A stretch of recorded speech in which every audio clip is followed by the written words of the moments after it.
दोस्तों, पश्चिम बंगाल विधानसभा चुनाव 2026 के लिए टीएमसी ने अपने प्रत्याशियों की सूची जारी कर दी है। मुख्यमंत्री ममता बनर्जी ने नॉर्थ 24 परगना की खरदाहा सीट से पत्रकार देवदीप पुरोहित को टिकट दिया है। कुछ याद आया?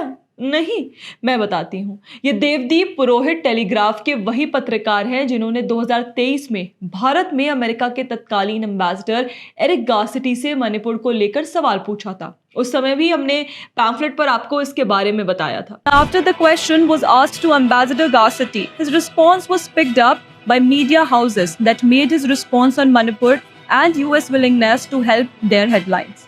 Devdeep Purohit, who asked the question to Ambassador Garsati, obviously made his statement the headline and made it appear like Ambassador Garsati on his own flagged the human concerns in Manipur. देखा आपने, अमेरिकी राजदूत से मणिपुर को लेकर सवाल पूछने वाले कथित पत्रकार देवदीप पुरोहित को अब टीएमसी ने चुनावों में टिकट दे दिया है।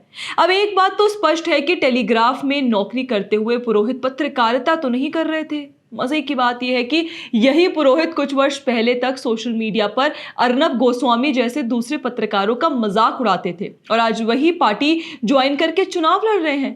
वैसे देखा जाए तो लेफ्ट के पत्रकारों का पूरा जीवन यही होता है। पैदा हुए, पत्रकारिता के नाम पर एजेंडा चलाया, बदले में पार्टियों से टिकट पाई, मलाई खाई और टाए टाए फिस।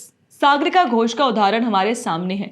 वर्षों तक पत्रकारिता के नाम पर प्रोपेगेंडा किया, टीएमसी से राज्यसभा की सीट मिल गई। ऐसे तमाम नाम हैं जिन्होंने पार्टियों के लिए प्रोपेगेंडा किया और फिर मलाई खाई। खैर, एक सवाल मुख्यमंत्री ममता बनर्जी से भी है कि मणिपुर पर अमेरिकी राजदूत से सवाल करके जिस पत्रकार ने देश के मुद्दे का अंतर्राष्ट्रीयकरण करना चाहा, उसे टीएमसी से टिकट मिलना क्या उस सवाल को करने का इनाम नहीं है? वैसे ये भी सहयोग की बात थी कि साकेत गोखले को टीएमसी के कोटे से जब राज्यसभा भेजा गया तो उस समय भी अमेरिकी एम्बेसडर एरिक गार्सिटी कोलकाता में ही थे और अब गार्सिटी से मणिपुर का सवाल पूछने वाले को टिकट मिल रहा है।